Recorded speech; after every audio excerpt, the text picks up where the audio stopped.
Topic है refraction इन prism. अब refraction इन prism में दो हिस्से हैं। एक हिस्सा होता है टू कैलकुलेट द डेविएशन, दूसरा होता है डिस्पर्सन। डेविएशन और डिस्पर्सन दोनों चीज़ को निकालना है, ठीक है। अब डेविएशन के बारे में क्लास 10 में सिलेबस में था पूरा चीज़, तो शायद अभी निकल गया है, क्या मालूम, आधी चीज़ निकल गया होगा, तो निकालते रहते हैं लोग, सिलेबस रिड्यूस करते रहते हैं। इसीलिए जो रिफ्रैक्शन और डेविएशन है उसके ऊपर कम क्वेश्चंस आते हैं। लेकिन अभी जैसे क्वेश्चन पैटर्न हो गया, 1 मार्क वाला क्वेश्चन आ सकते हैं, CHSE वालों का तो आते हैं, कुछ फॉर्मूले के ऊपर आते हैं, डेरिवेशन भी आता है। CBSE वालों का रिफ्रैक्शन में डेरिवेशन तो नहीं आते हैं, छोटे छोटे न्यूमेरिकल 1 मार्क वाला आ सकते हैं, बट कंपल्सरी आता है डिस्पर्सन के ऊपर, जो आपकी क्लास 10 में नहीं था। बोर्ड हर एक चैप्टर में उन चीज़ों के ऊपर क्वेश्चन डालता है जो क्वेश्चन क्लास 10 में नहीं था।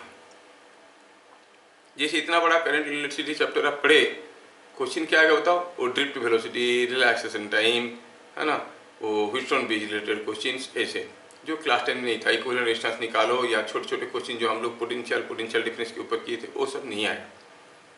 तो जो क्लास 10 में नहीं था वो ज़्यादा इंपॉर्टेंट बन जाता है। आप ऐसे सोच सकते हो कि जो क्लास 10 में था उसका इम्पोर्टेंस 20% है और जो नहीं था वो 80% है। तो चैप्टर में जितना मैं जानता हूँ, क्लास 10 में रिफ्रैक्शन इन प्रिज्म और डेविएशन ऑफ रे में ऑलमोस्ट सारा चीज़ पढ़ाया जाता है, तो उसका इम्पोर्टेंस कम हो जाता है, लेकिन हमें पढ़ना तो पड़ेगा। और जैसे पढ़ना आपकी मजबूरी है, पढ़ाना हमारा मजबूरी है। पहले भी बोल चुका हूँ, पढ़ना तुमको अच्छा नहीं लगता, पढ़ाना हमको अच्छा नहीं लगता। ये बात सही नहीं है, मेरे को बहुत अच्छा लगता है, लेकिन चीज़ ये है टीचर्स को अच्छा नहीं लगता। एक दूसरे का मजबूरी का फ़ायदा उठाना। नहीं पढ़ाएंगे टीचर बर्बाद हो जाएंगे, नहीं पढ़ोगे स्टूडेंट बर्बाद हो जाएगा। तो जो अभी मैं करने वाला हूँ प्रिज्म के ऊपर, काफ़ी कुछ चीज़ें मैं लिखूंगा, उसमें फिगर डायग्राम वगैरह होगा। आप अगर देख के डायग्राम वगैरह करने लगोगे कुछ नहीं समझ पाओगे। तो मैं आपसे ये छोटा सा अपील करूँगा, बना लेता हूँ, देखो आप लोग, और उसके बाद उसको लिख लेना। बाद में मैं वीडियो अपलोड कर दूंगा, तो क्योंकि बहुत सारे छोटे छोटे एंगल वगैरह दिखाऊंगा, करूँगा, वो सब करने में आपका सारा टाइम निकल जाएगा हिसाब लगाने में। तो समझने में पूरा ताकत लगाओ। पहले बताओ कि आप ये मैं शेयर करके करूँ कि जैसे कर रहा हूँ वैसे करूँ? ठीक। तो चलिए शुरू करते हैं आज की टॉपिक, प्यारा सा टॉपिक, प्रिज्म। क्या है ये? रिफ्रैक्शन एट प्लेन सरफेस का दूसरा पार्ट। फर्स्ट पार्ट क्या था? रिफ्रैक्शन इन ए स्लैब। स्लैब किसको कहते हैं? अगर कोई एक बॉडी के ऊपर लाइट गिर रहा है, गिरने के बाद वो लाइट किसी एक सरफेस से निकल रहा है, तो जिस सरफेस में गिरता है उसको इमर्जेंट सरफेस कहते हैं, और जिस सरफेस से निकलता है उसको, जिस सरफेस में गिरता है उसको इंसिडेंट सरफेस कहते हैं, जिस सरफेस में निकलता है उसको इमर्जेंट सरफेस कहते हैं। ये हम पहले से देख चुके हैं। अगर इंसिडेंट सरफेस और इमर्जेंट सरफेस पैरेलल हो गए तो आप कहोगे कि ये कहाँ से निकल गया, अच्छा इधर से। अगर ये इंसिडेंट सरफेस और इमर्जेंट सरफेस पैरेलल हो गए तो आप कहोगे कि ये स्लैब है। और अगर पैरेलल नहीं हुए तो, जैसे मान लो कि ये कोई एक सरफेस है, ठीक है, ये कोई दूसरा सरफेस है, ये है, ऐसा है। कोई मान लो कि लाइट रे यहाँ पे गिरा और ऐसे आया, फिर इधर से कुछ ऐसे गिरा, ऐसे निकला, तो आप कहोगे ये हो गया इमर्जेंट सरफेस, ये हो गया इंसिडेंट सरफेस, और आपको क्लियरली दिख रहा है कि दोनों सरफेस पैरेलल नहीं है, तो दिस इज ए प्रिज्म। तो ये हो गया स्लैब, ये हो गया प्रिज्म। अब ये जो दो सरफेस आपस में पैरेलल नहीं है, इन सरफेसेस को अगर मैं एक्सटेंड करता हूं ऐसे, तो you find there is certain angle between the two surfaces. उस एंगल को कहते हैं एंगल ऑफ प्रिज्म ए। इतना जानकारी आपके पास है, ठीक है। चलिए शुरू होते हैं। पहले हम किसको प्रिज्म मानेंगे? असम्पशंस। इस चैप्टर में क्या क्या असम्पशन है? पहला असम्पशन है कि रिफ्रैक्टिव इंडेक्स ऑफ प्रिज्म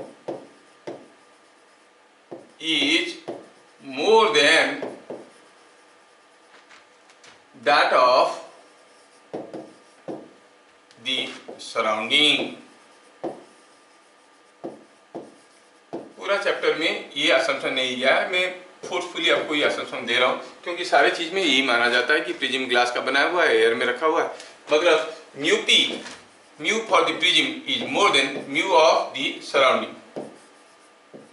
लगे हाथ हम लोग एक टर्म डिफाइन कर लेते हैं, mu refractive index of prism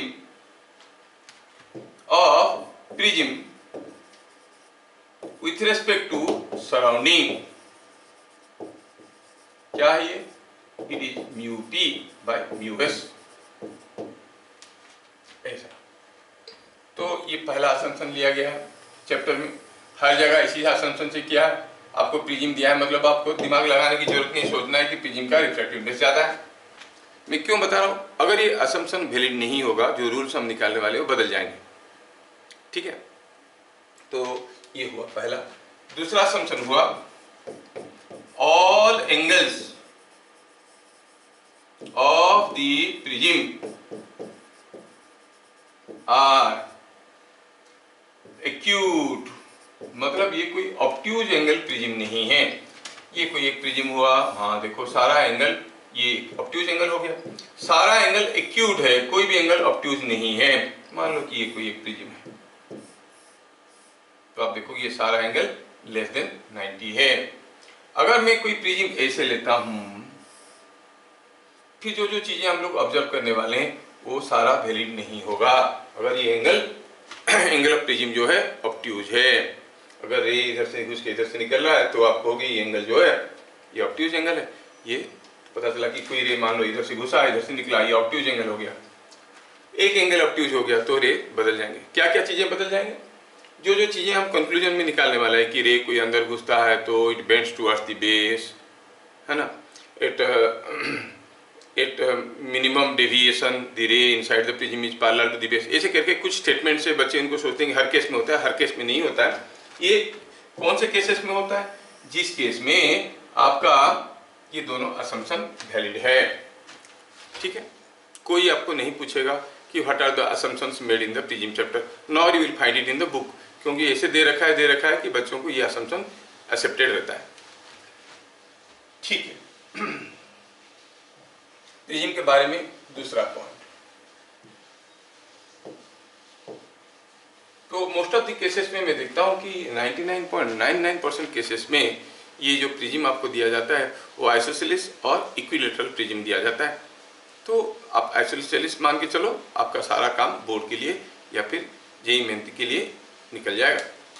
जबकि जेईई एडवांस के लिए प्रिज्म किसी भी रूप में हो सकता है। एक दो बार क्वेश्चन आया है, बड़े टेढ़े मेढ़े प्रिज्म आए हैं, in that case it becomes very difficult to calculate, जो कन्वेंशनल फॉर्मूले से जाते हैं। एनीवे, हम बात करें किसी एक प्रिज्म का। मान लो कि ये कोई एक प्रिज्म हुआ, मैं एक बड़ा सा फिगर यहाँ पे लिया हूँ ताकि मैं आपको दिखा पाऊंगा कैसे क्या चीजें हो रहा है। सपोज मैं कहता हूं कि यहां से कोई रे आके इस पे इंसिडेंट हुआ। अब म्यू क्या है प्रिज्म का? ये म्यू है जो कि सराउंडिंग से ज्यादा है।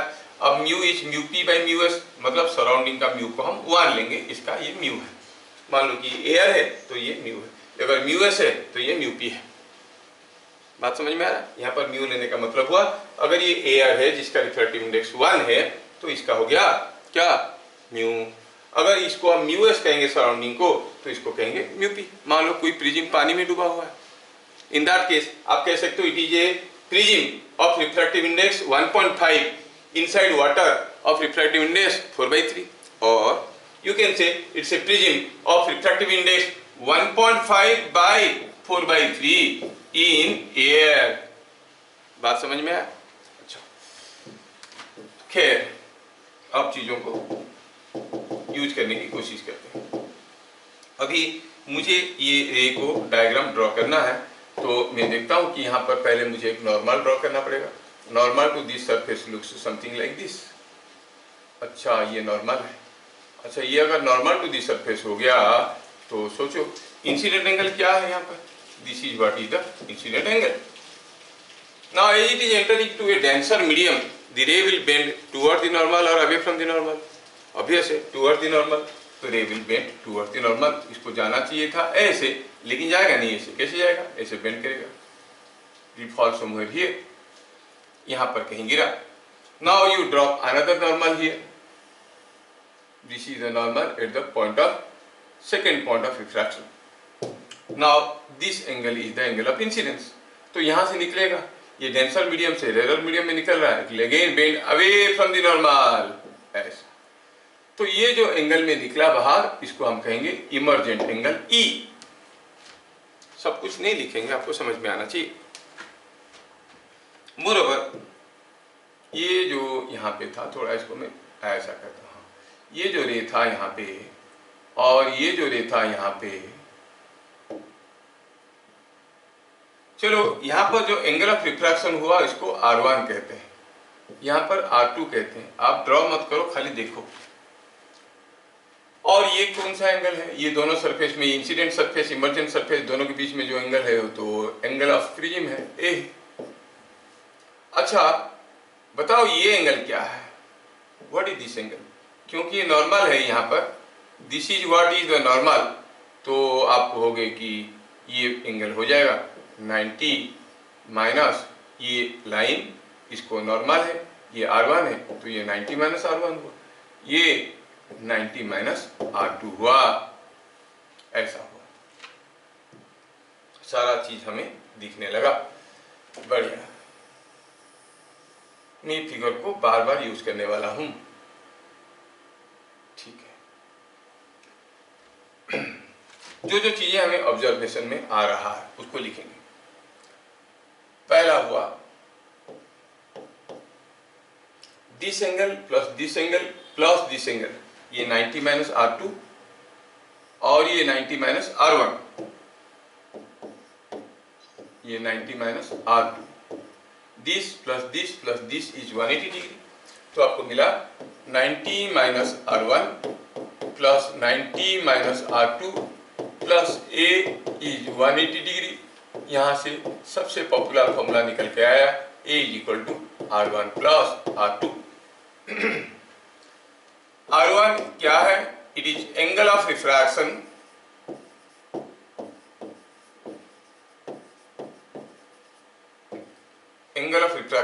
Eight first refraction.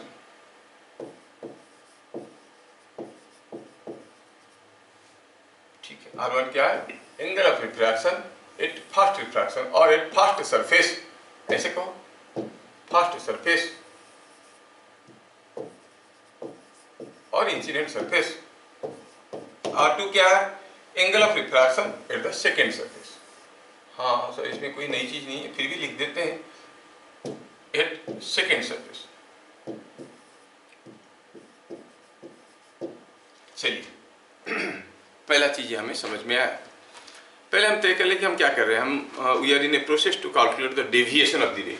ये रे ऐसे जा रहा था, मुड़ के इधर आ गया, तो ऐसे जा रहा था, ऐसे आ गया, तो कितना एंगल डेविएट कर गया। ठीक है, चलिए पॉइंट नंबर बी में देखते हैं। Deviation eight first surface.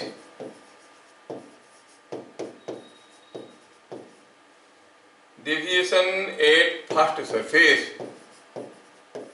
चलो इसको कहते हैं डेल्टा 1। पहला सरफेस में थोड़ा ध्यान से देखना कि ये जो रे है ये कुछ ऐसे जाने की कोशिश कर रहा था, लेकिन प्रिज्म आया तो मुड़ गया। कितना एंगल मुड़ गया? ये एंगल मुड़ गया। ये हो गया deviation at the first surface. जाना चाहिए था उसको ऐसे, डेविएट कर गया। कैसे? क्लॉकवाइज। कितना? डेल्टा 1। मतलब डेविएशन क्या है? एक एंगल है। कितना है ये? अब देखो, ये जो रे है और ये जो नॉर्मल है, ये रे और ये नॉर्मल, ये रे और ये नॉर्मल के बीच में एंगल आई है, मतलब ये पूरा एंगल आई है, ये पूरा एंगल आई है, पूरा एंगल आई है, ये R1 है, तो डेल्टा 1 कितना हो गया? I minus R1।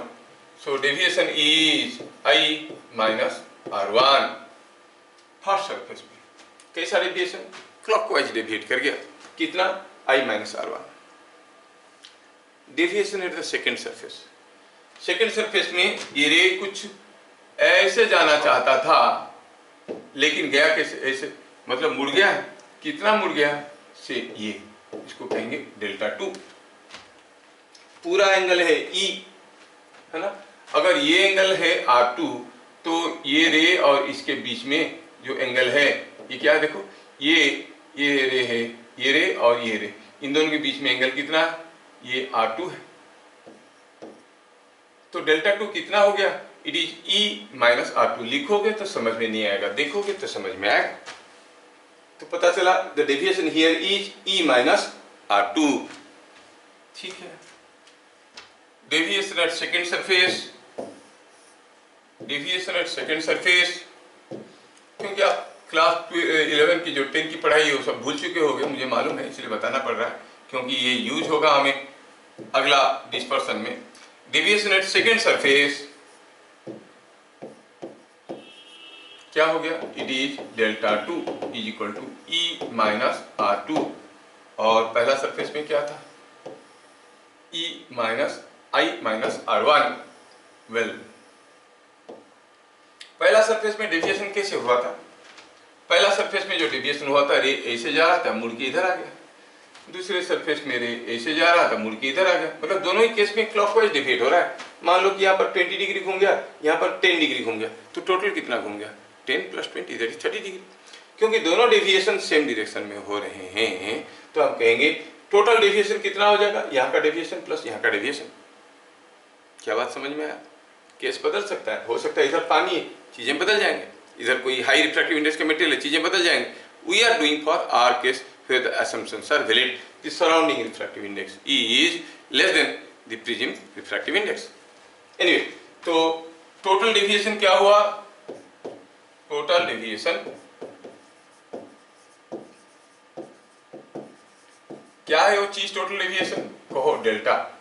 क्या है ये डेल्टा, टोटल डेविएशन किसको कहते हैं? देखो ये रे कुछ ऐसे जा रहा था, लेकिन अब ये ऐसे जा रहा है, ये हो गया इमरजेंट रे। पहले जा रहा था ऐसे, अब जा रहा है ऐसे, मतलब ये रे और ये रे के बीच में कितना एंगल मुड़ गया है, ये हो गया टोटल डेविएशन। रे जाना चाहता था ऐसे, प्रिज्म के चलते यहाँ पर मुड़ा, यहाँ पर मुड़ा और ऐसे इधर आ गया, तो क्या एंगल हुआ। तो जो टोटल डेविएशन है वो चीज है क्या, it is the angle between, it is the angle between the incident ray and emergent ray. Total deviation क्या है, total deviation delta is angle between the incident ray and emergent ray. Total deviation delta is angle between the incident ray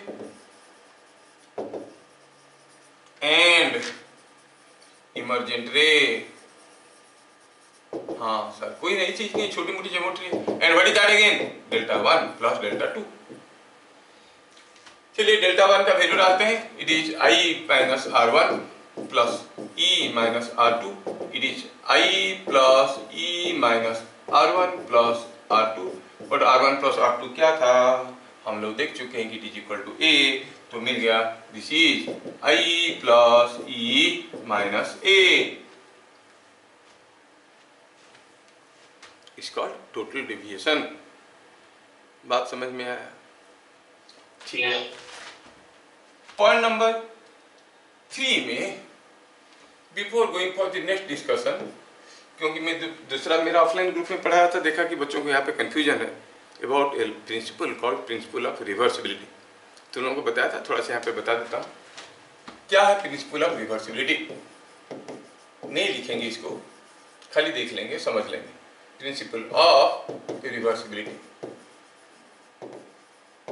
क्या कहता है कि अगर किसी source से निकलता हुआ लाइट बहुत सारे रिफ्लेक्शन और रिफ्रैक्शन के बाद, मान लो यहाँ पर रिफ्लेक्ट किया, वो ऐसे आया, फिर यहाँ पर कोई एक स्लैब रखा हुआ था, अब ये स्लैब में गिरा तो पता चला कि रिफ्लेक्ट कर गया अंदर, ऐसे आया तो ये फिर कुछ ऐसे हो गया, फिर यहाँ से निकला ऐसे, और पता चला जब यहाँ पे आया तो यहाँ पे भी कोई एक मिरर रखा हुआ था, और मिरर से गिरा फिर हो गया ऐसे रिफ्लेक्ट करके।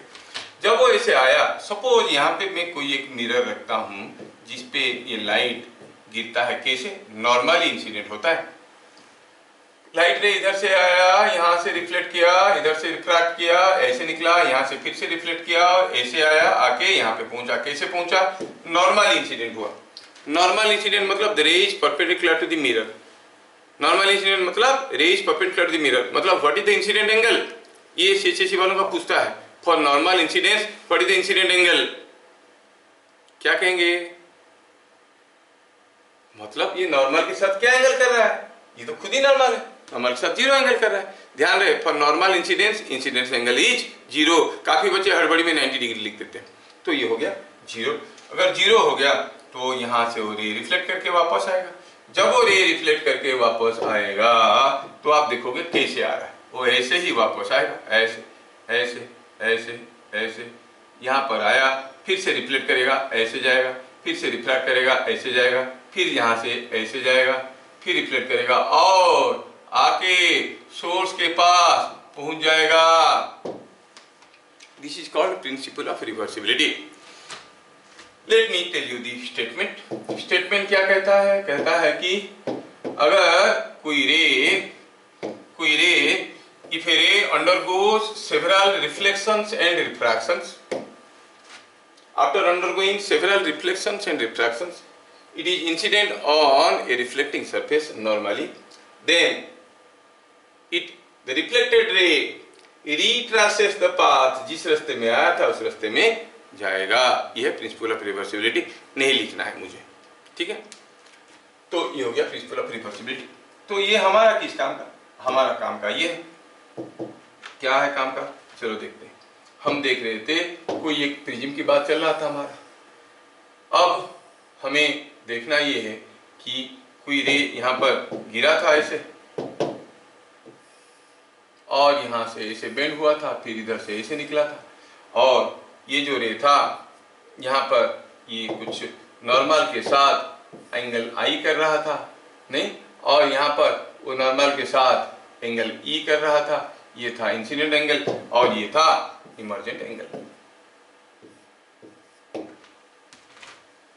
तो यहाँ पर क्या समझना है?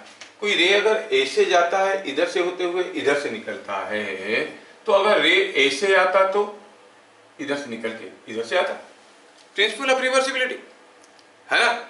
इधर से जाएगा तो ऐसे निकलेगा, इधर से आएगा तो ऐसे निकलेगा, पर दोनों ही केस में इंसिडेंट रे और इमर्जेंट रे के बीच में एंगल वही रहेगा, मतलब टोटल डेविएशन वही रहेगा, है ना।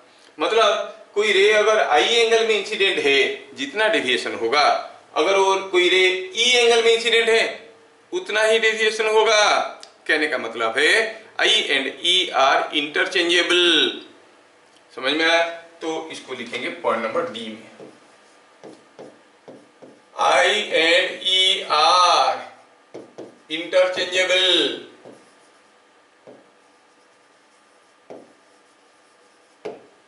I and E are interchangeable। यहां पर थोड़ा सा रीजनिंग लगेगा, ध्यान से सुनना। I की जगह E ले सकते हैं, समझ में? अगर हम कहेंगे 20 डिग्री में इंसिडेंट हुआ, 30 डिग्री में इमर्ज किया, 30 डिग्री में इंसिडेंट होगा, कितना एंगल में निकलेगा? 20 डिग्री में। इंटरचेंजेबल, समझ में? They are interchangeable. आई क्या था आपको लिखा नहीं, अभी तक लिख देता हूं, इंसिडेंट एंगल, और ई क्या है? Emergent angle. क्या मैं ठीक से समझा पा रहा हूं? यस। इसका मतलब ये भी निकलता है, जैसे मैं अगर 20 डिग्री में डालूंगा, मान लो ये 30 डिग्री में निकला, 30 डिग्री एंगल में डालूंगा 20 डिग्री में निकलेगा, दोनों केस में डेविएशन बराबर होगा। मतलब 20 डिग्री में डालो इंसिडेंट रे को या 30 डिग्री में डालो, डेविएशन सेम होगा। That means for a particular deviation there are two possible angles of incidence. बात समझ में आया क्या? तो इससे कंक्लूजन क्या मिला? 10 10 10 for a particular deviation,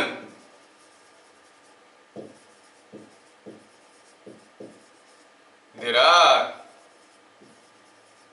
two possible values of angle of incidence। धीरे धीरे गहराई में हम लोग जा रहे हैं, ठीक है। तो किसी एक पर्टिकुलर डेविएशन के लिए हमारे पास दो पॉसिबल एंगल है। आई एंगल में डालोगे जितना डेविएशन होगा, ई एंगल में डालोगे उतना ही डेविएशन होगा, और दोनों ही केस में फॉर्मूला क्या होगा? आई में डालोगे ई में निकलेगा, ई में डालोगे आई में निकलेगा, और डेविएशन क्या हो जाएगा? I plus E minus A. अच्छा, अगर मैं डेविएशन का वेरिएशन प्लॉट करता हूं, I want to plot the variation of deviation, suppose I want to plot the variation of deviation with incident angle. Incident angle को मैं ले लिया इधर और डेविएशन को इधर ले लिया, प्लॉट करूंगा तो ये डायग्राम कुछ दिखने में कुछ ऐसा बनेगा। ध्यान रहे ये ऐसा सिमेट्रिकल नहीं है, ये कुछ ऐसा है, ठीक है। जैसे जेड का वेरिएशन था विथ फ्रीक्वेंसी, पढ़े होगे इसी में। क्या देख रहे हैं हम? देख ये रहे हैं कि किसी भी एक पर्टिकुलर डेविएशन के लिए, मान लो कि मुझे ये डेविएशन चाहिए, ये डेविएशन चाहिए डेल्टा डैश, तो there are two possible values of incidence, two possible values of angle of incidence. ये आपको समझना है। ये क्या है? इधर एंगल ऑफ इंसिडेंस में लिया, ठीक है। और मैं थोड़ा सा फिगर को भी छोटा कर देना चाहता हूं, हाँ, ठीक है। मतलब अगर एक्स एंगल में डालूंगा या वाई एंगल में डालूंगा तो डेविएशन बराबर होगा। If angle of incidence is X और Y, the deviation will be same. समझ में आया? तो variation of deviation with incident angle is clearly shown in this figure. अब ये फिगर से हमें क्या क्या चीजें समझ में आता है, let us note. Variation of delta, delta means total deviation, variation of delta with incident angle. क्या चीज पहले समझ में आया? When I is equal to x और I is equal to y, the deviation is same। हाँ, ठीक है। क्या मतलब बनता है इसका? मतलब ये बनता है, हम जानते हैं कि I एंगल में डालो या E एंगल में डालो तो डेविएशन बराबर होता है। यहाँ पर x एंगल में डालो, y एंगल में डालो तो डेविएशन बराबर होता है। मतलब अगर एंगल x में इंसिडेंट करेंगे रे को, इमर्जेंट एंगल क्या होगा? y। एंगल y में इंसिडेंट करेंगे रे को तो इमर्जेंट एंगल क्या होगा? x। तो अगर ये दोनों पॉइंट में डेविएशन बराबर हुआ, अगर इसमें से एक हो गया इंसिडेंट एंगल तो अदर होगा इमर्जेंट एंगल। क्या बात समझ में आया? सो 10 if I is equal to x then E is equal to y और I is equal to y, I is equal to y तो E is equal to x। समझ में आया? इससे हमें ये समझ में आया कि I अगर x हो गया भैया तो E हो जाएगा y, और I अगर y हो गया तो E हो जाएगा x। ये चीजें भी समझ में आया। तो ये डायग्राम दे देंगे वो आपको, सीबीएसई वाले सतर्क हो जाओ, वो डायग्राम दे देंगे यहाँ पर ये 30 डिग्री, यहाँ पर कुछ ये 45 डिग्री बोलेंगे from the diagram when incident angle is 30 degree what is the emergent angle, आपको हो गया 45 degree. You must learn how to read the diagram. क्या बात समझ में आया? तो हर डेविएशन के लिए आपको दो अलग अलग एंगल मिल रहे हैं। लेकिन देखो तो अगर मैं बात करूं मिनिमम डेविएशन का, ये हो गया डेल्टा मिनिमम, यहां पर डेविएशन सबसे कम है। अगर मैं मिनिमम डेविएशन की बात करता हूं, यहां पर तो मुझे एक ही वैल्यू मिल रहा है।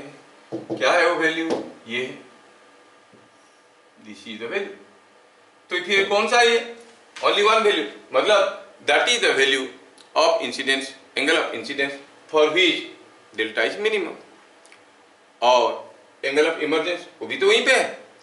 मतलब delta minimum corresponds to this point, this point का करेस्पॉन्डिंग इंसिडेंस एंगल जो है that is same as the emergent angle. क्या ये बात जा रहा है खोपड़ी में? यहाँ पर मिनिमम डेल्टा के लिए एक ही वैल्यू आ रहा है, मतलब आई और ई दोनों बराबर है, क्योंकि जैसे जैसे हम ये डेविएशन को घटाते जा रहे हैं, आई और एक्स और वाई के बीच में गैप घटते जा रहा है। अगर इस पॉइंट में करेंगे तो और कम हो जाएगा, और कम, ये पॉइंट में आएंगे दोनों मर्ज करके। So at minimum deviation, what you observe? I is equal to E. That you must understand and remember. तो बिट नंबर 3 में हम लोग देखें कि 8 delta is equal to delta minimum, I is equal to E। देखो ये जो delta है बगल में, ये डेल्टा से थोड़ा कम डेल्टा के लिए होता। मान लो कि डेविएशन कम कर दूंगा तो यहाँ पर एक वैल्यू निकलेगा और यहाँ पर एक वैल्यू निकलेगा, तो x और y ऐसे आ जाएंगे, x इधर आ जाएगा, y इधर आ जाएगा, दोनों के बीच में गैप घट रहा है। जब मैं पूरा नीचे आ जाऊंगा x और y मर्ज कर जाएंगे। कहने का मतलब ये है कि at minimum deviation I is equal to E। लेकिन आपको मालूम है कि ये जो प्रिज्म था हमारा, इसमें sine I is equal to mu sine R1 था, sine E is equal to mu sine R2 था। तो आपको हो गए as sine I is equal to mu sine R1 and sine E is equal to mu sine R2, और I और E बराबर है, मतलब R1 is equal to R2। So at minimum deviation, कब? Only when minimum deviation delta minimum. क्या क्या याद रखना है? I तो E के बराबर है and R1 is equal to R2, R1 R2 बराबर है। क्योंकि वो लोअर क्लासेस में they are talking about only isosceles और इक्विलैटरल प्रिज्म्स।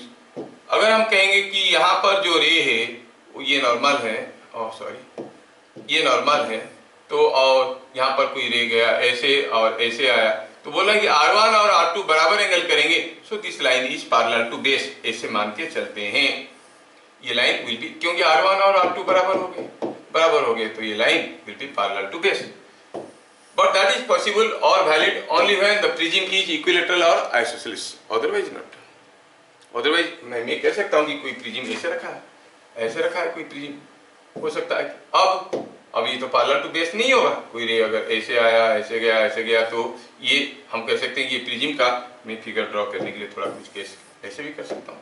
सपोज आई से here is a prism like this, then the ray will not be parallel to base, है ना? For an isosceles or equilateral prism, the ray inside the prism will be parallel to base। इसलिए वो statement में नहीं लिख रहा हूँ क्योंकि बहुत स्पेसिफिक केस में, टिपिकल केस में होता है, ऑलवेज नहीं, so it's not a valid statement. हाँ, बट याद रखना जरूरी है कि अगर वो प्रिज्म आइसोसेलेस है या इक्विलैटरल है तो फिगर में वो रे पैरेलल टू बेस दिखना जरूरी है। अब R1 is equal to R2 हो गया एट मिनिमम डेविएशन, लेकिन हम जानते हैं कि R1 plus R2 is equal to A, मतलब R1 and R2 both are equal to A/2, क्योंकि R1 प्लस R2 A होता है। समझ में आया? Yes. Now bit number 4, let at incident angle I, the deviation is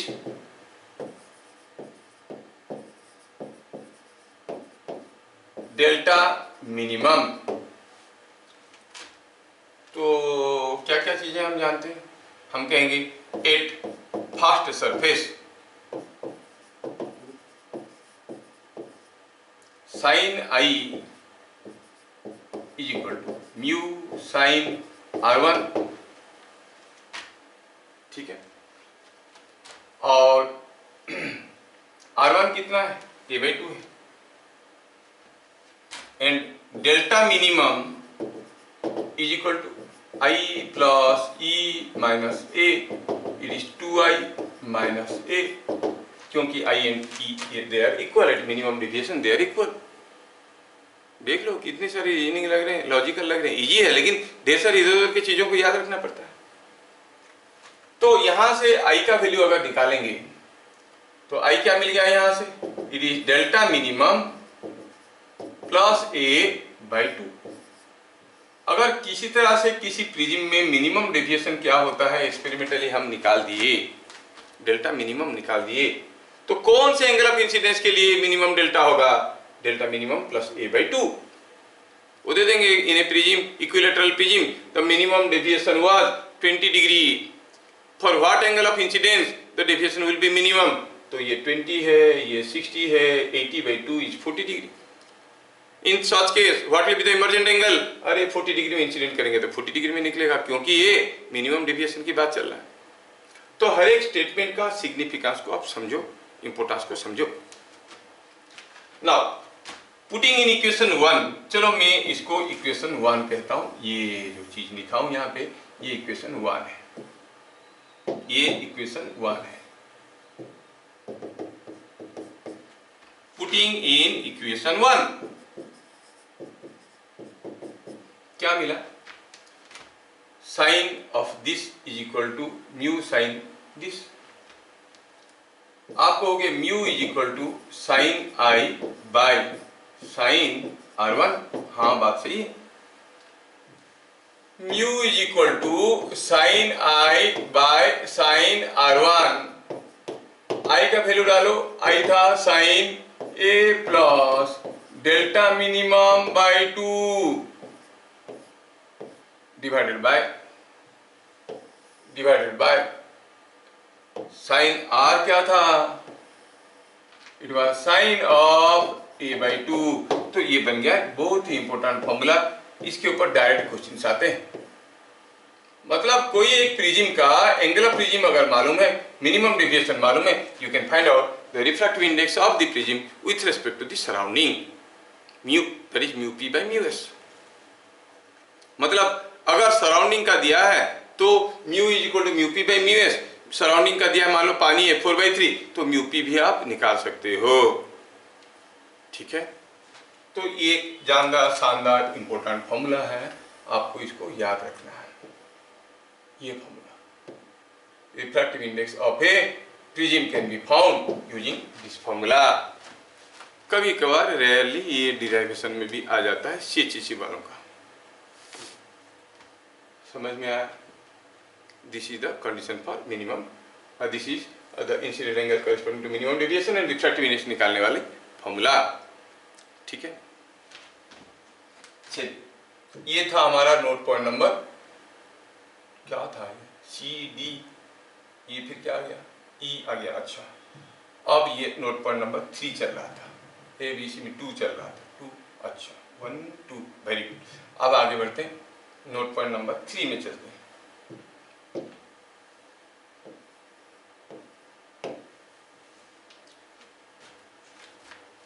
what can be the maximum deviation? Book में नहीं दिया है, अभी कंप्रीहेंशन टाइप की क्वेश्चन भी आने लगा है। आपको एक पैसेज दे देंगे, ये सब चीज़ लिख देंगे, नीचे मैक्सिमम डेविएशन पूछेंगे। मिनिमम डेविएशन नहीं पूछे, मैक्सिमम डेविएशन पूछे, तो कैसे करेंगे? कोई एक प्रिज्म में मैक्सिमम डेविएशन कब होता है? What is the condition for maximum deviation? Point number 3 में कंडीशन फॉर मैक्सिमम डेविएशन, ध्यान से देखना बेटा। मिनिमम डेविएशन हम लोग देख चुके हैं। कोई एक प्रिज्म में मैक्सिमम डेविएशन हो रहा है तो कैसे होगा, सोचो तो। चलो सोचते हैं। कोई रे घुसेगा और निकलेगा, मान लो कि कोई रे कुछ ऐसे जा रहा है और रे दिखने में, मान लो कि ऐसे गया, यहां पर ऐसे मुड़ा और ऐसे गया, तो सबसे ज्यादा डेविएशन हुआ, क्योंकि जो इंसिडेंट एंगल है और जो इमर्जेंट एंगल है वो मिलकर डेविएशन दिखाते हैं। डेविएशन कितना होता है? I plus E minus A। सोचने वाली बात यह है कि I मैक्सिमम कितना हो सकता है, I मैक्सिमम कितना हो सकता है? अरे इंसिडेंट एंगल के साथ क्या मैक्सिमम एंगल करेगा? ये नॉर्मल है, ये अगर नॉर्मल है तो I कितना हो सकता है? मिनिमम हो सकता है 0 नॉर्मल इंसिडेंस के लिए, मैक्सिमम हो सकता है 90 degree. I can be 90 degree, E can be 90 degree. So you say it is 180 minus A. So the maximum deviation that you can have is delta max. Delta max क्या बनेगा? Delta max बनेगा 180 minus A। किसी prism में ये maximum deviation हो सकता है। लेकिन ये मैक्सिमम डेविएशन होने का कंडीशन क्या? क्या हर प्रिज्म में हो सकता है? नहीं, you can not obtain the maximum deviation. ऐसा सुइटेबल एंगल 90 डिग्री में डालेंगे तो ये ऐसे जाएगा, कोई जरूरी है क्या? हो सकता है बाहर निकल जाएगा। तो मैक्सिमम डेविएशन का कंडीशन क्या है? कंडीशन ये है कि हम देख रहे हैं कि ये जो इसका रिफ्रैक्टिव इंडेक्स है, यहाँ पर देखो ये रे अगर ऐसे आता तो इधर से निकल जाता उल्टा, मतलब ये डेंसर मीडियम से रे आता है, ऐसे निकल जाता है, मतलब this angle is nothing but the critical angle. Similarly, if I drop a normal here, I will say this angle is also critical angle. So for this condition to happen, R1 and R2 both must be equal to critical angle. और आप जानते हो कि R1 plus R2 A होते हैं, is R1 plus R2 is equal to A, so 2C is equal to A, और C कितना होना चाहिए? A by 2। C अगर A by 2 हो गया, इस मटेरियल में क्रिटिकल एंगल अगर एंगल ऑफ प्रिज्म का आधा हो गया तो आप कहोगे कि हाँ ऐसा कुछ केस पॉसिबल है। बुक में नहीं है, कंपोजिशन केस में आ जाएगा, कॉम्प्रिहेंशन में थोड़ा देख लो। सो मैक्सिमम डेविएशन होने का कंडीशन क्या हो गया? मैक्सिमम डेविएशन होने का कंडीशन हो गया कि 2C must be equal to A और C must be equal to A by 2।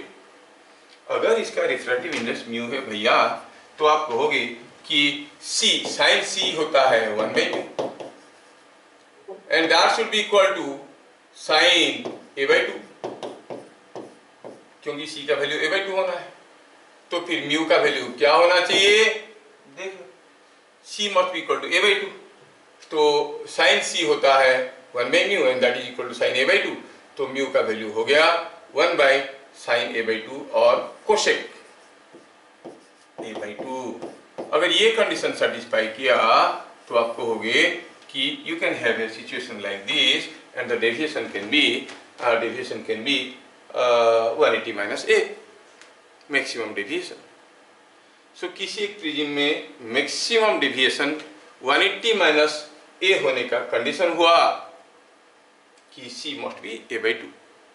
C कैसे A by 2 हुआ? क्योंकि अगर रे ऐसे आता इधर से निकलता तो इसको हम क्रिटिकल एंगल कहते हैं। सिमिलरली ऐसे गया इधर निकल गया तो ये एंगल को हम क्रिटिकल एंगल कहेंगे। ये भी C है, R1 भी C है, R2 भी C है, और R1 प्लस R2 A के बराबर है, तो C हो गया A by 2C is equal to A और C is equal to A by 2। So for a prism material, if the refractive index of the prism with respect to surrounding is mu, and that mu is so that the critical angle is equal to half of the angle of the prism, then the maximum deviation is possible, that is 180 minus A, and this 180 minus A maximum deviation is possible when the ray is not normal, the incident ray is not normal, not at any angle, it is at the grazing angle, मतलब almost parallel to the surface। मान लो कि ये angle कितना है? ये 89.999999 degree, तो आप कहोगे कि ऑलमोस्ट परपेंडिकुलर है, तो ये इधर से ऐसे करके जाएगा। समझ में आया? तो ये जो सारा चीज हम लोग कंडीशन देखे उसको सिंगल लाइन में लिखेंगे। if for a prism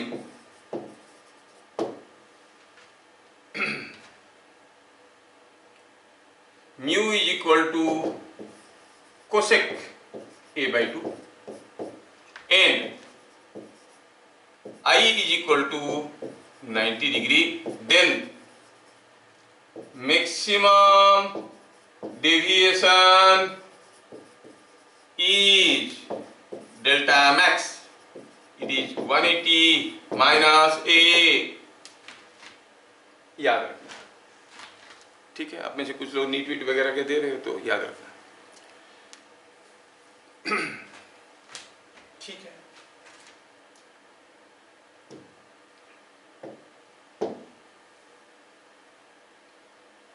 ठीक है, ये हम लोग देख लिए डेविएशन के बारे में।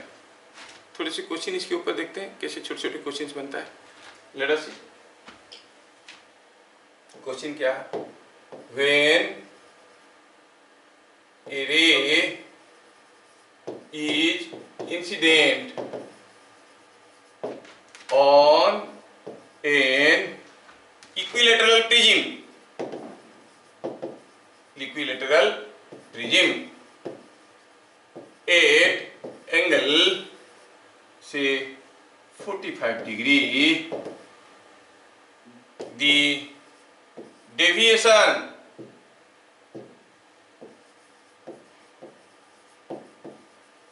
was 30 degree.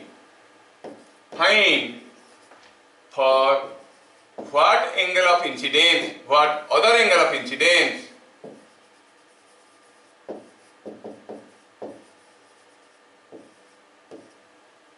the deviation will be same, or same deviation can be obtained. Same deviation can be obtained.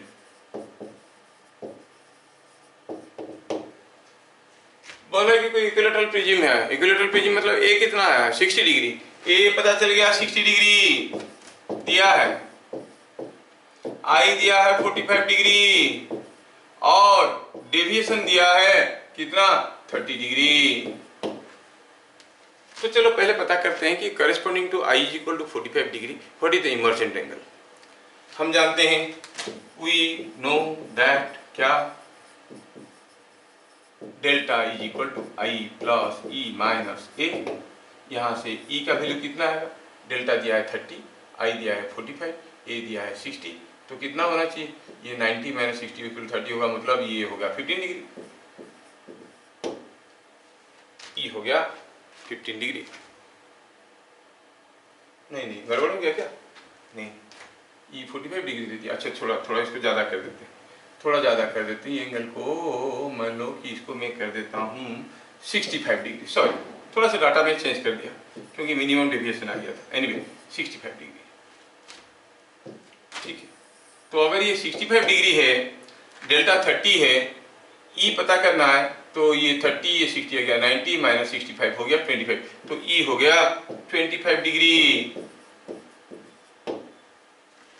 लेकिन हमें ई निकालने के लिए नहीं बोला था, क्या बोला था 65 डिग्री एंगल ऑफ इंसिडेंस में डेविएशन 30 डिग्री हुआ, कौन सा अदर एंगल ऑफ इंसिडेंस में डेविएशन 30 डिग्री होगा, क्या आप बता सकते हो? आप जानते हो when incident angle is I और E the deviation is same, so the other angle of incidence is 25 degree. क्या बात समझ में आया? Is it understood? यस। तो so when I is equal to 25 degree, same deviation will be obtained.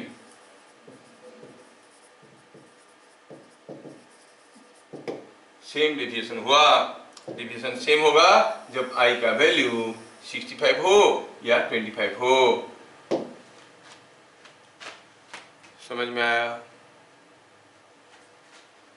Question number 2,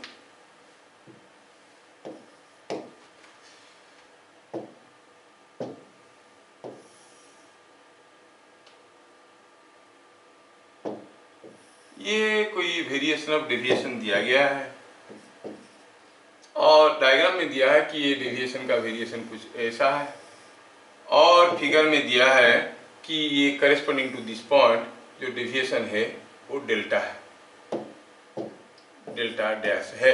इधर में delta plot किया, इधर आई प्लॉट किया, और इधर दिया है कि ये जो एंगल्स है ये दिया है से 10 degree and this is something like, oh, this is something like 65 degree. ये वेरिएशन दिया हुआ है for an equilateral prism,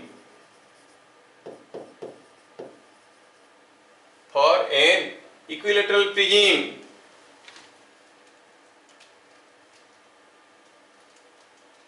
delta versus I diagram is shown. Find delta dash, मतलब ये जो दिया है ये डेविएशन ये कितना है, ये क्या है डेविएशन, कब, when I is equal to 10 degree. but y is equal to 10 degree. What is E? 65 degree. इसका मतलब from the figure हमें समझ में आ रहा है here I is equal to 10 degree implies E is equal to 65 degree. Figure से दोनों में डेविएशन बराबर है क्योंकि when a ray is incident at an angle I or E, the deviation is same. So the deviation is I plus E minus A and that is equal to 10 plus 65. ये equilateral prism है तो minus 60, so it is equal to 15 degree. समझ में आ रहा है? Yes. ठीक है. Next. For an equilateral prism,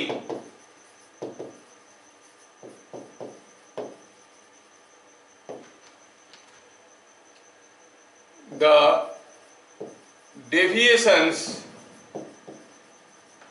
are same at I is equal to 34 degree and I is equal to 36 degree. समझ में आ रहा? 34 डिग्री में और 36 डिग्री में deviations are same. Find minimum deviation. अरे मिनिमम डेविएशन कैसे आ गया? चलो देखते हैं मिनिमम डेविएशन क्या होगा in the prism. Go back to the formula. मैं यहाँ पे जो फिगर ड्रॉ किया था उस फिगर को ले लूँगा, थोड़ा इसको कॉपी करके ले लूँगा. बार बार कौन ड्रॉ करता है? जैसे पेन का भी इंक खत्म हो जाता है. Yes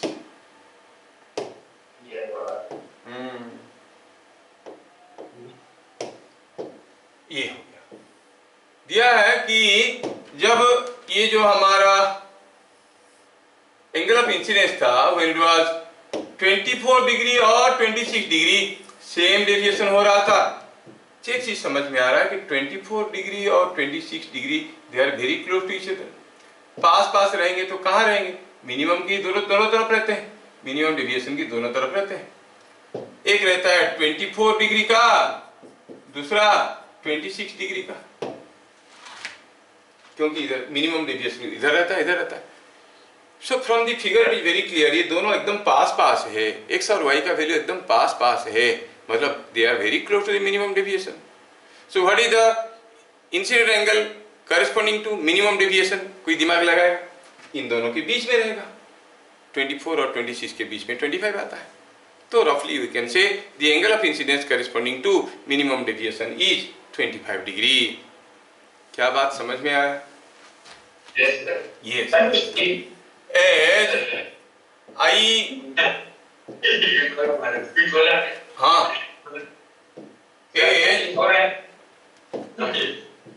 as I and E are close to each other,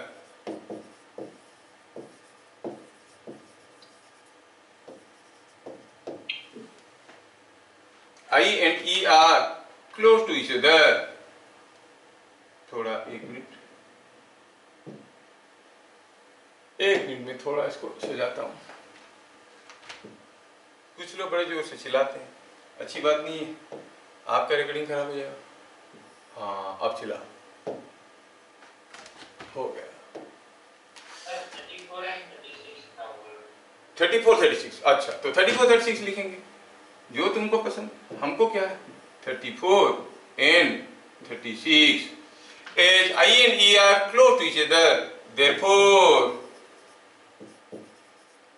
the angle of incidence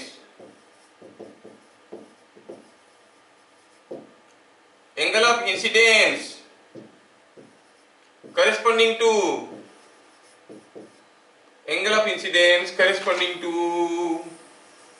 minimum deviation corresponding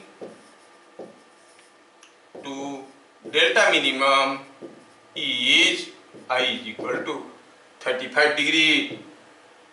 ये गंदा दिख रहा है, मिटा दिया. एक था 34 डिग्री ये वाला, और ये 36 डिग्री, तो मिनिमम डेविएशन बीच में होगा, इज 35 डिग्री। तो incident angle corresponding to minimum deviation मिल गया है। सो डेल्टा मिनिमम कितना हो जाएगा, आई प्लस ई माइनस ए, लेकिन आई और ई बराबर होते हैं, सो it is 2i minus a, that is 70 minus 60 is equal to 10 degree. So the minimum deviation possible in this prism is nothing but 10 degree only. Minimum deviation is 10 degree. क्या बात समझ में आया? ठीक है।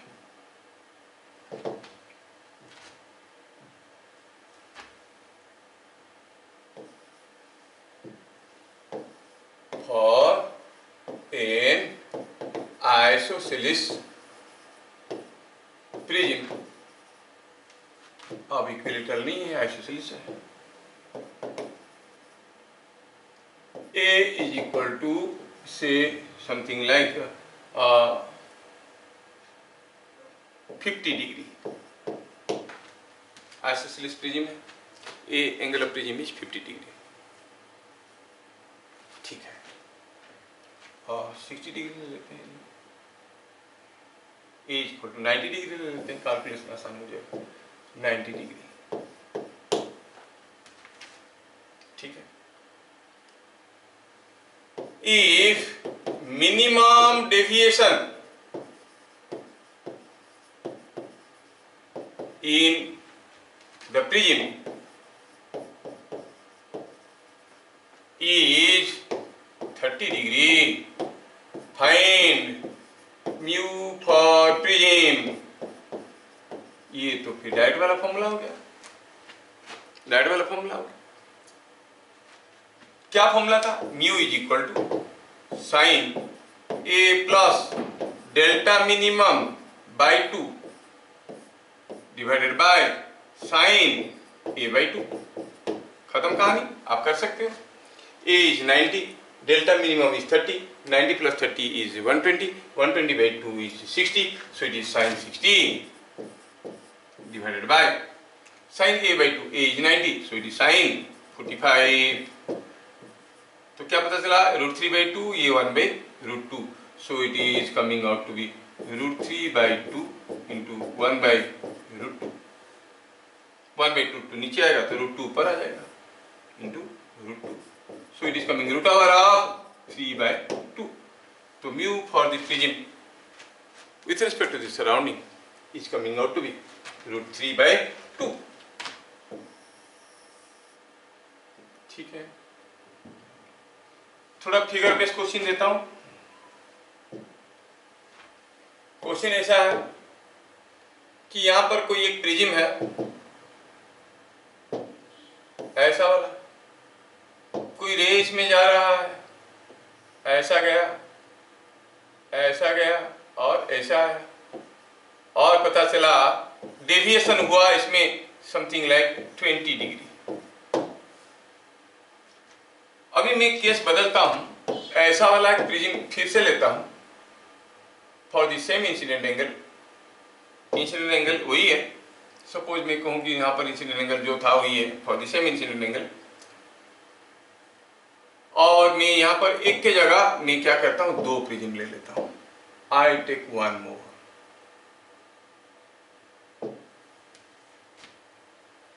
For the same incident angle, what will be the deviation here in this case?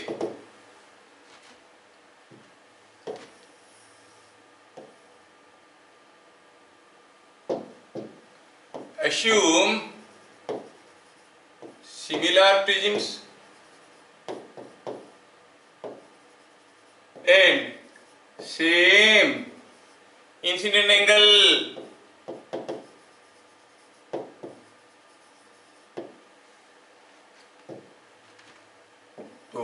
ये case में क्या हुआ, मैं प्रिज्म को ऐसे लिया, मतलब ये प्रिज्म को इसके साथ ऐसे चिपका के रखा।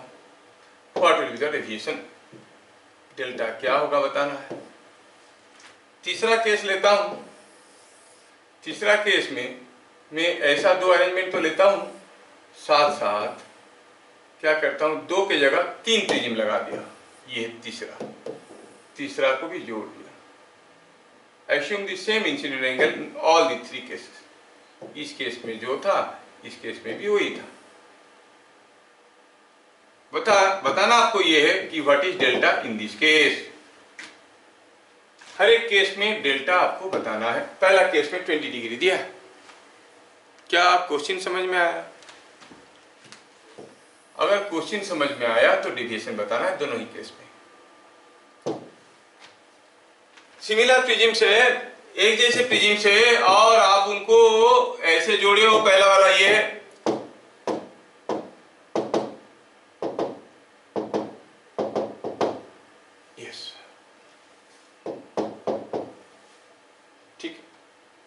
देखो तो पहला केस में डेविएशन हुआ है 20 डिग्री, पहला केस में डेविएशन हुआ है 20 डिग्री। दूसरे केस में हो क्या रहा है, देखो रे अगर इधर से घुसेगा तो इधर से निकलेगा। क्या ये combination is representing a prism? No, it is a slab.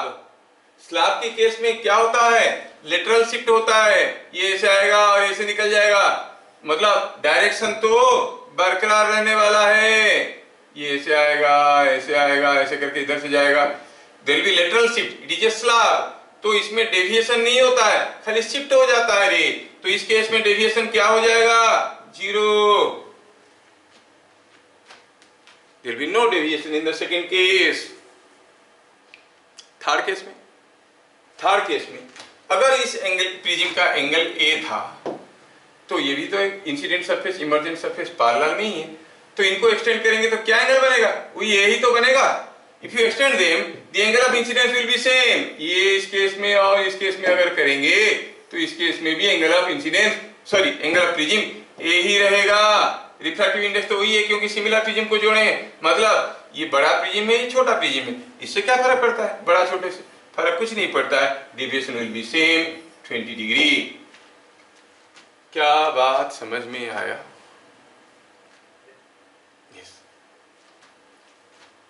Next question. Consider a hollow thin glass prism. Hollow thin glass prism. ठीक है। Of A is equal to 60 degree. Mu for glass is 1.5.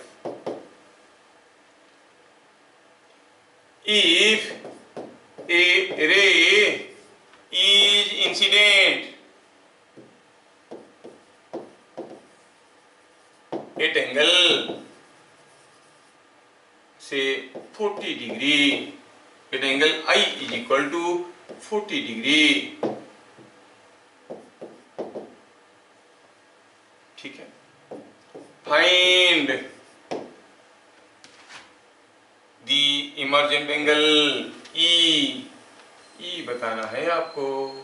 Find E and the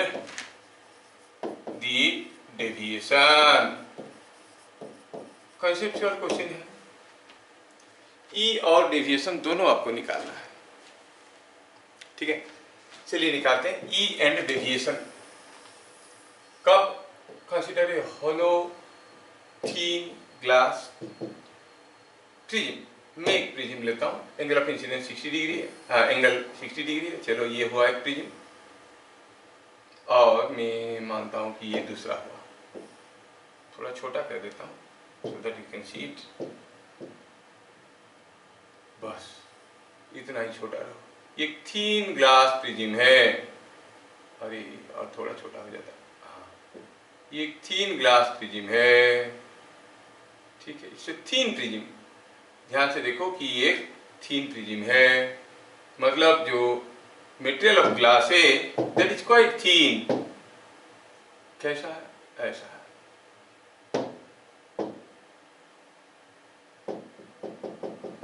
देखो ये थीन glass prism है। Angle of incidence दिया, angle of prism दिया है 60 degree.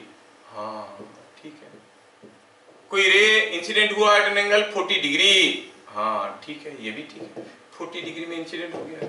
अब ये एंगल है 40 डिग्री। पूछा ई बताओ, लेकिन अंदर तो एयर है, ये है 40 डिग्री। पूछा है कि बताओ कि क्या होगा इमर्जेंट एंगल। अच्छा, ये प्रिज्म तो है, लेकिन रे यहाँ पे घुसेगा तो इधर से निकलेगा, और ये दोनों सरफेस आपस में पैरेलल है, तो this face is behaving as a slab. मतलब ये रे ऐसे आने के बाद, ये रे कुछ ऐसे आने के बाद, ये कुछ ऐसे ही जाएगा, जैसे जा रहा था ऐसे ही जाएगा, और फिर थोड़ा ऐसे होके फिर ये ऐसे जाएगा। मतलब जिस डायरेक्शन में जा रहा था उसी डायरेक्शन में जाएगा। और अगर ये नॉर्मल के साथ 40 डिग्री कर रहा है तो ये भी नॉर्मल के साथ 40 डिग्री करेगा। थोड़ा टेढ़ा करना पड़ेगा, इसको फिगर बनाने में थोड़ा मुश्किल हुआ। यस यस ठीक है। ये नॉर्मल के साथ कितना एंगल करेगा? 40 डिग्री करेगा। कैसे? देखो, ये हो गया 40 डिग्री, तो यहाँ पर भी मैं तो नॉर्मल ड्रॉ करता हूँ तो बनता ही है ना, ये ऐसा है, ऐसा है। समझाने के लिए थोड़ा मैं ऐसे बताता हूँ,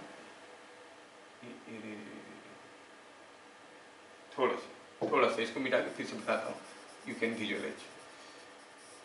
मिटा दिया,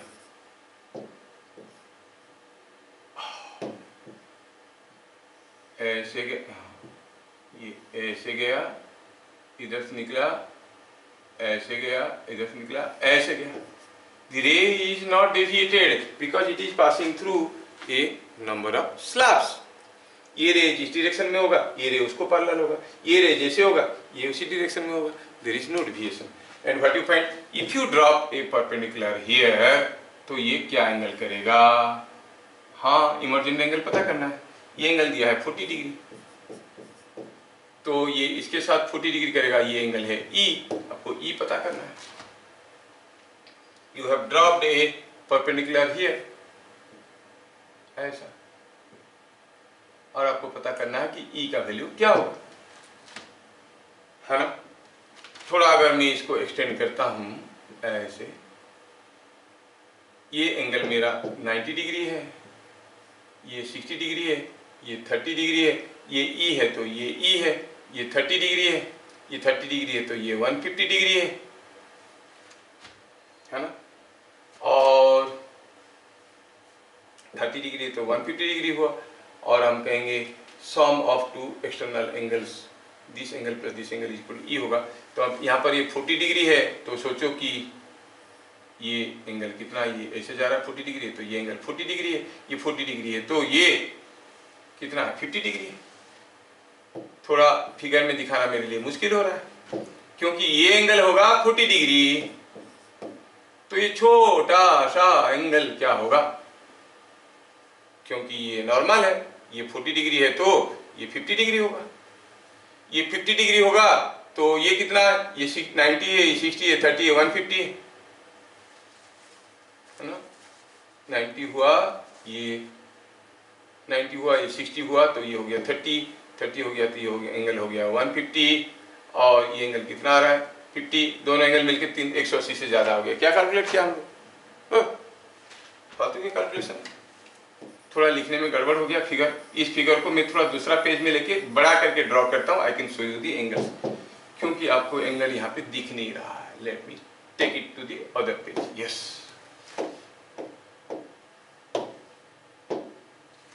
ज्योमेट्री है। हाँ, आप देखो, ये है वो प्रिज्म। तो चल, मैं कोई रे को ऐसे डाला, अच्छा, मेरे को कुछ ऐसे डाला, ये एंगल ऑफ इंसिडेंस में, तो ये ऐसे आएगा, अंदर आएगा, फिर ऐसे ही जाएगा, ऐसे गया, फिर ऐसे आएगा, तो फिर ऐसे ही जाएगा। There will be no deviation, क्योंकि they are slabs on the way. Emergent angle पता करना है तो मुझे ये एंगल यहाँ से ऐसे ड्रॉ करना है, नॉर्मल ड्रॉ करना है। ये ड्रॉ करने में गड़बड़ हो गया था शायद। अगर ये एंगल ई है, ई पता करना है, ठीक है, इसको थोड़ा बढ़ाओ, इसको आगे, इसको आगे, ये ई है तो ये एंगल भी तो ई होगा क्योंकि this line is parallel to this line, है ना। अच्छा, ये हो गया 40 डिग्री दिया है, तो ये एंगल भी तो 40 डिग्री ही होगा क्योंकि this line is parallel to this line. ये 40 डिग्री है, ये ई है, और आप कहोगे अगर ये एंगल ए है तो ये 50 plus 90 minus E, 50 plus 90 minus E is equal to A कितना है 60 डिग्री। तो आप कहोगे 50 plus 90 minus E is equal to 60, तो ई कितना हो गया, कितना हो गया 80 डिग्री, है ना। फिगर में नहीं दिख रहा है, उससे कोई फर्क नहीं पड़ता। ई अगर हो गया 50 प्लस 90 माइनस ई, क्योंकि this angle plus this angle must be this plus this, ये 50 डिग्री है, ये this angle plus this angle plus this angle must be 180। 50 plus 90 minus E और plus 60, sorry plus 60 is equal to, बहुत नन्ना figure है,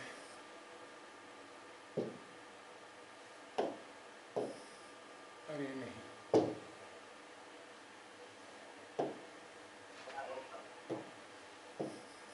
यहाँ लिखता हूँ, दिस एंगल इज 50,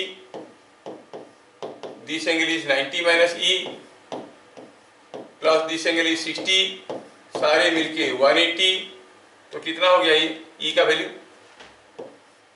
ई का वैल्यू कितना है 180 minus 60 is 120 minus 90 is 130 and 50 is coming out to be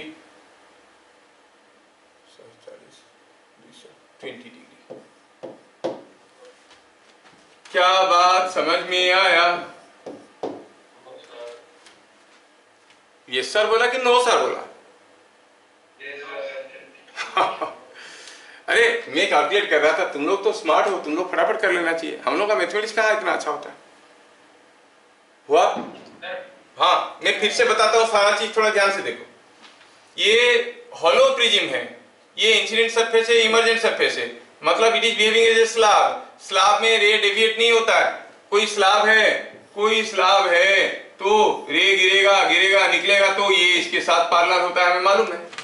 मतलब ये रे और ये रे पैरेलल है, ये रे और ये रे पैरेलल है। ये चल के चलो, ये 40 डिग्री हुआ नॉर्मल के साथ, तो ये भी नॉर्मल के साथ 40 डिग्री ही कर रहा होगा, ठीक है। और ये नॉर्मल के साथ जो एंगल कर रहा है उसको हम ई कहेंगे। अगर ये एंगल ई हुआ तो ये एंगल ई हुआ, अगर ये एंगल ई हुआ तो ये 90 माइनस ई हुआ, क्योंकि ये नॉर्मल है, ये पूरा एंगल 90 है, तो ये एंगल हो गया 90 माइनस ई। ये 40 हुआ तो 50 डिग्री हुआ, 50 plus 90 minus E plus 60 is equal to sum of the three angles of a triangle, that is equal to 180। ये 180 है, आया समझ में? अब ई क्या हो गया, ई निकल गया 20 degree. So the incident angle, emergent angle will be 20 degree. And what is the deviation? Question में क्या पूछा था? What is the incident angle and what is the emergent angle and the deviation. तो सॉल्यूशन में क्या मिला? E is equal to 20 degree. अब सारा कैलकुलेशन दिखा नहीं सकते, बट समझा सकते हो, समझा सकते हो कि कोई रे ऐसे गया, मुड़ा, थोड़ा मुड़ा, फिर ऐसे गया, फिर थोड़ा मुड़ा, फिर ऐसे गया। Deviation is 0 because it is passing through several slabs. क्या बातें समझ में आया? Yes. तो प्रिज्म के ऊपर हम लोग कुछ छोटे मोटे क्वेश्चन देख लिए, थोड़ा सा कुछ अभी इसमें बाकी रह गया। What is dispersion in prism, ठीक है। फिर स्मॉल एंगल प्रिज्म क्या है, that will take around 1 hour, we'll see it in the next class। फिर मिलेंगे अगले क्लास, तब तक के लिए जय हिंद।